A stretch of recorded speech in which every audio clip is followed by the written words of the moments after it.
Hey guys, so you should be on the third video of today's notes. So make sure on your notes you're on the page that says video 3. Um, if you followed the warm-up, you should be at page 7 of your textbook. I'm going to kind of read through the situation that we're working with. It's kind of our investigative, normal textbook style. But you already watched 2 videos on perimeter and area, so you have a better idea of what we're doing. So today, our topic is designing bumper cars and kind of the area that the bumper cars go in. So it says most people enjoy rides at amusement parks and carnivals such as merry-go-rounds, Ferris wheels, roller coasters, and bumper cars. A company called Midway Amusement Rides, MARS for short, builds rides for amusement parks and carnivals. To do well in their business, MARS designers have decided to use mathematical thinking.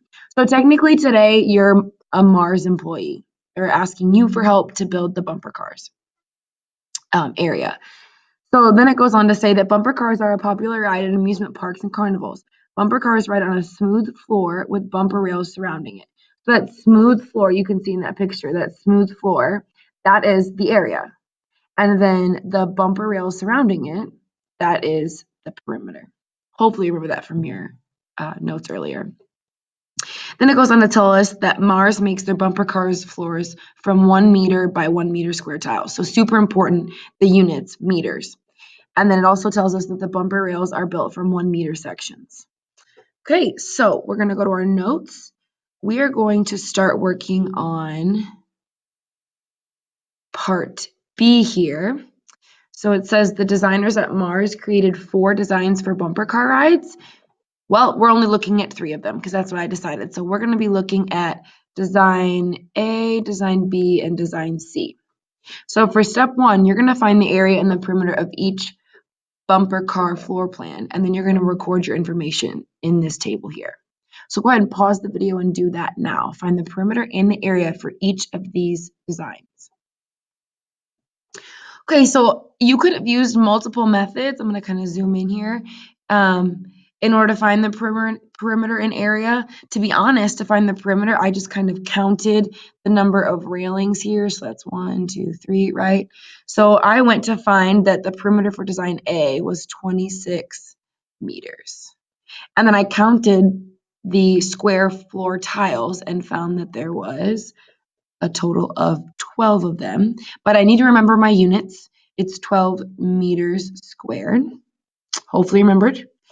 And then for design B, again, I went around and kind of counted the number of railings there, those side spaces, and I found that there was 38 meters. And then counted the square floor tiles, and I found that there was 18 meters squared. Super important. And then for design C, I found that there was 18 meters of the railings and then 12 meters squared. That's weird. You can see that design A and design C are made out of the same floor tiles, but they have different perimeters. Okay, so looking at part C, it says here that Riverview School orders a bumper car ride in the shape of a rectangle, which kind of makes sense. If you think about these designs here, I would hate to be in a bumper car there because I would get stuck like right here or something.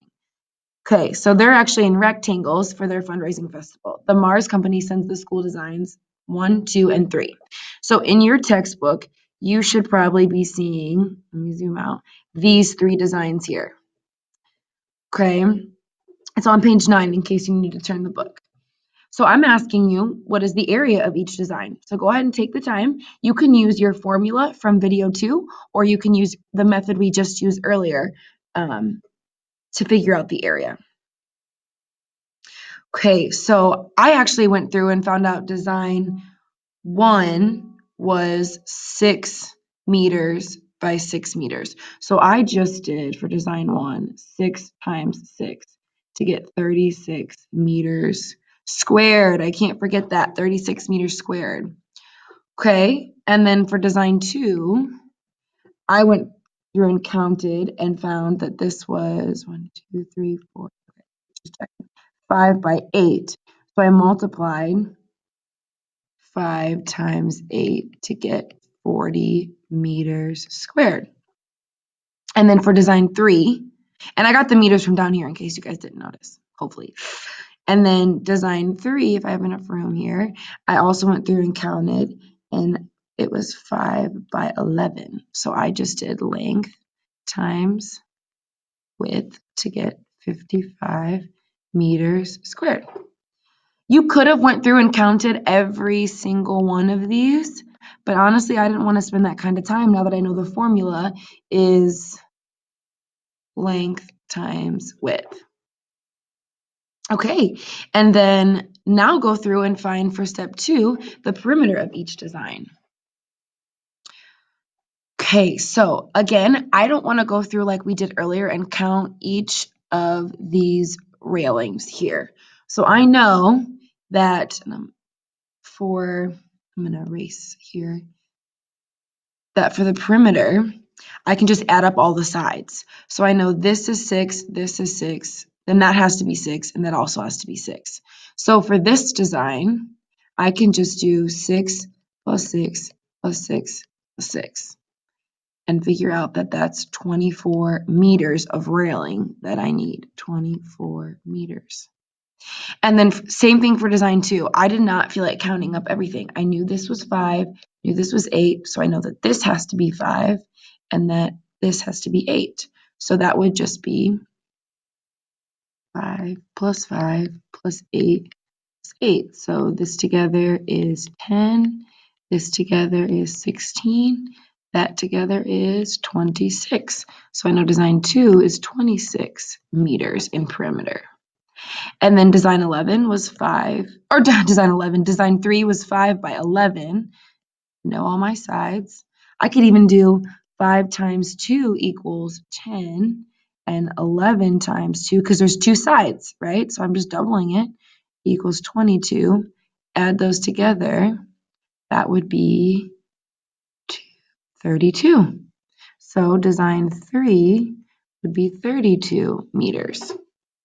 Okay, so the last practice problem, part D here, I want you to find the perimeter and area of a rectangle with a width of 6 centimeters and a length of 15 centimeters. Okay, so I'm a visual person, so honestly, I had to kind of draw it out, and I'm going to move down since I'm writing really big here. So I knew my length was 15 and my width was 6 here. So for area, I'm just going to do length times width. Well, if I multiply 15 by 6, 6 times 5 is 30, 6 times 1, 6, 7, 8, 9, that's 90. So that gives me 90, what was my units? There we go, centimeters squared. Okay, and then for the perimeter, again, I know I can just add up all the sides. Well, if this is 6, this has to be 6, that's 15, this has to be 15. So I can do 6 plus 6 plus 15 plus 15. Together that is, gotta give myself more room, 12 plus, together that is 30, and then adding that up, that would be 242. Ooh, 42 centimeters. Can't forget, units are super important.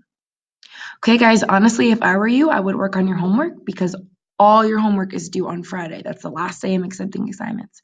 Thank you for being awesome in class for the sub. I really appreciate it, and I can't wait to see ya.